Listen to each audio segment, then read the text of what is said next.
Start with this.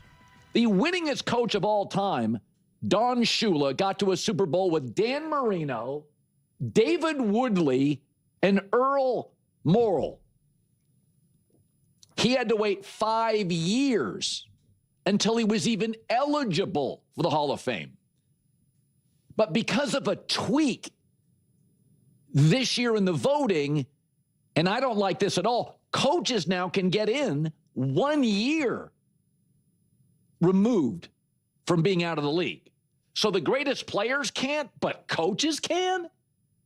Is it possible that a handful of voters, 11, 12 voters, went timeout?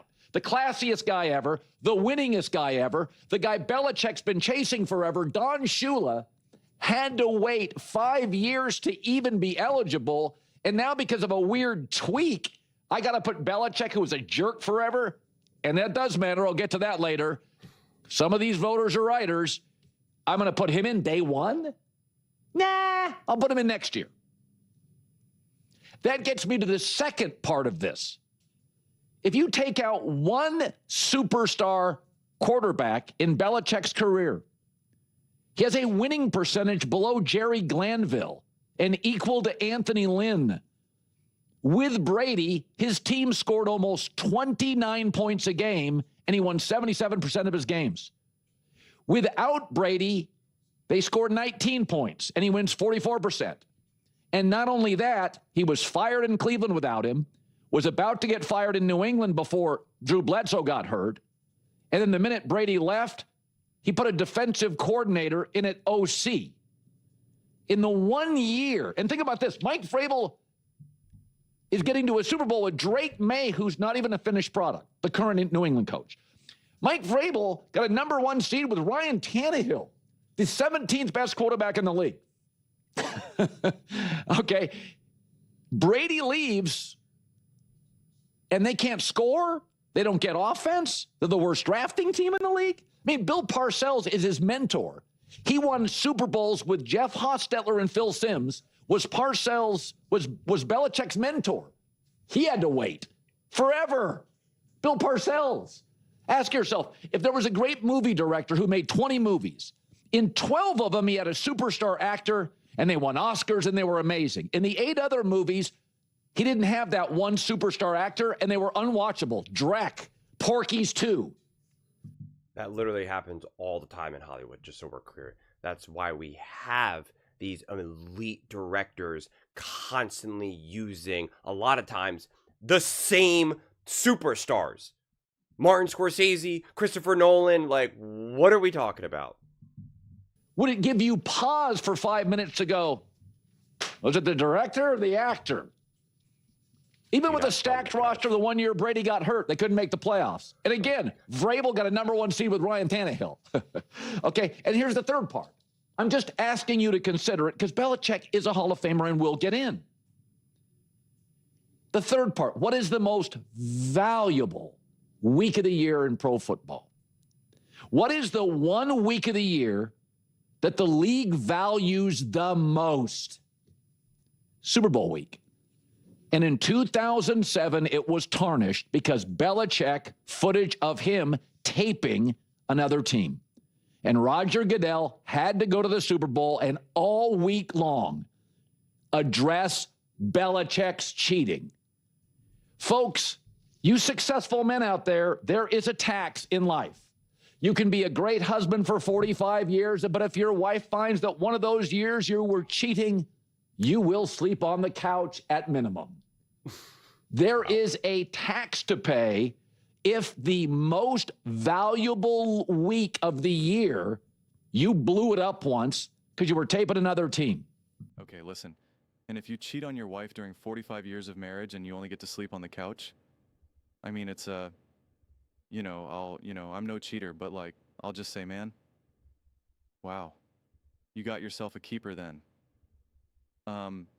First off, you also see amazing actors in terrible movies with terrible directors and writers. So that analogy, I'm sorry, just makes no sense. Now we want to start talking about cheating and things of that nature. That opens up a whole can of worms, because then what about Tom Brady? What about other teams that have won in years past who players then eventually got tagged with peds. I don't even want to say names.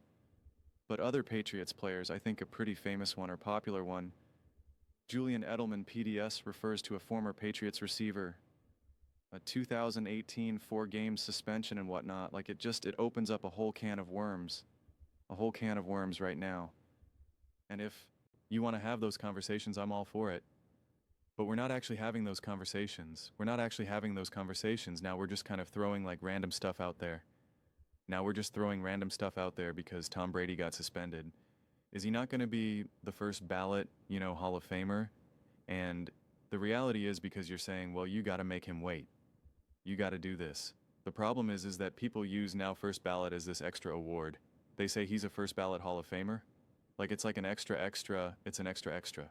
So the whole, well, we're just making them wait, but you're then actually tarnishing part of the legacy. And now if you want to question, well, hey, he was only great with Brady, etc., I get that. There's a part of that, but also the vast majority of his failures were as an old man. When you look at Bill Belichick now and you look at the highlights of what he looked like in the 90s and 2000s and stuff, you're like, oh yeah, Bill Bitch is just an old man right now.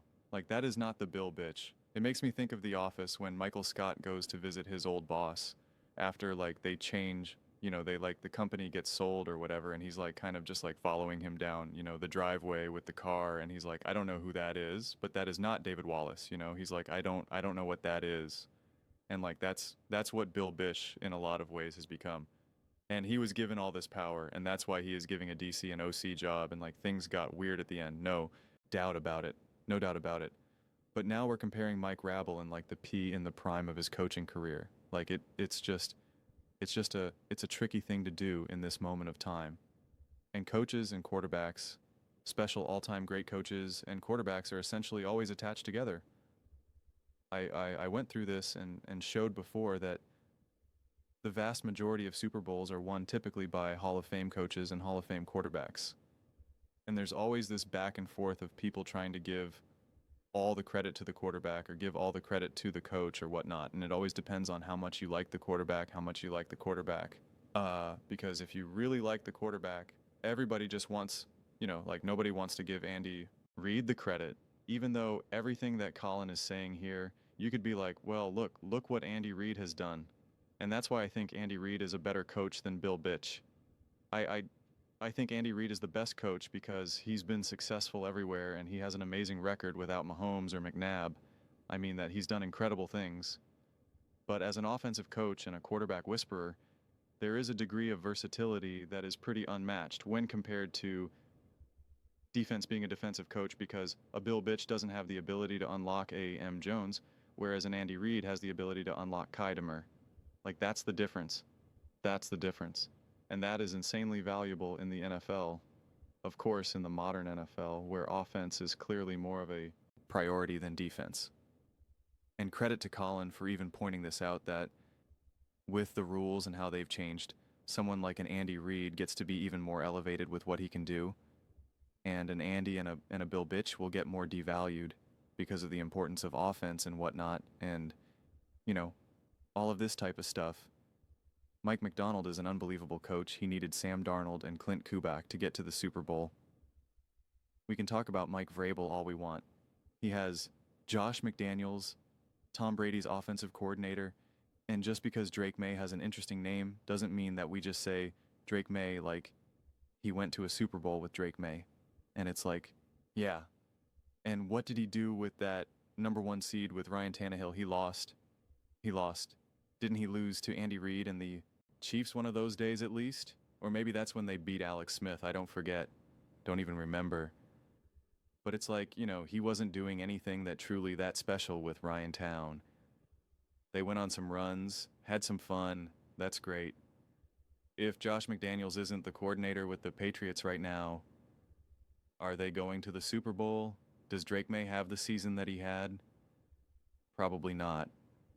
So again, and you can credit Mike Vrabel for getting Josh McDaniels and blaming Bill Bitch.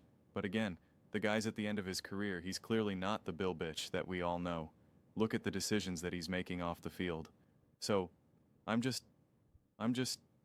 not going to judge that. I'm just not.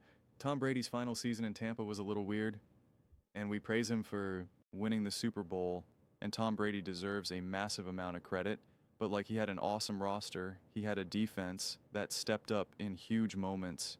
He had Gronk, he had AB, he had I can't think of the other receiver's name right now. With the Bucks, whatever the heck his name is, he had him. Mike Evans. Like he had dudes, man, he had them. So, you know, I don't know. I don't know what to tell you. And I'm not Deval, you know, taking away his Super Bowl in Tampa, but it just everybody needs somebody. Everybody needs somebody. So you need the roster, you need the quarterback. And again, we can blame him for not being good enough with building the rosters later in his career, and that's fine. But that's just, again, that's just a different conversation. It's a different conversation, and it's the same thing that people try to use to devalue Aaron Rodgers because he hasn't aged as well as a Tom Brady. And it's just like, not everyone's going to age that well. Not everyone's going to have that ability, and that's okay. And that is what can make a Brady really, really special. But like, we don't typically hold that against players, and so I'm not going to hold it against coaches either. And like, I'm not even a huge Bill Belichick fan by any stretch of the imagination, but he's clearly a first ballot Hall of Famer. He's clearly a first ballot Hall of Famer. And then Colin wants to bring up like that he wasn't very nice to the media, and that's important because there are writers, guys, and I wish I said this earlier because I'd been screaming this all season long. It's voted. This is exactly why I really don't care about the MVP award.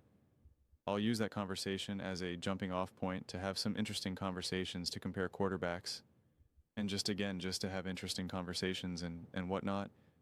But like, I fundamentally do not care about voted awards because you're talking about people that are using how someone treated them, or they're not even watching all the games. Like, someone who's voting for Bill Bish to get into the Hall of Fame hasn't even watched, and don't get me wrong, it's a lot of games, but hasn't watched every single one of Bill Bish's games. And that person is responsible. If that was something that truly had stakes involved, like, that would never happen.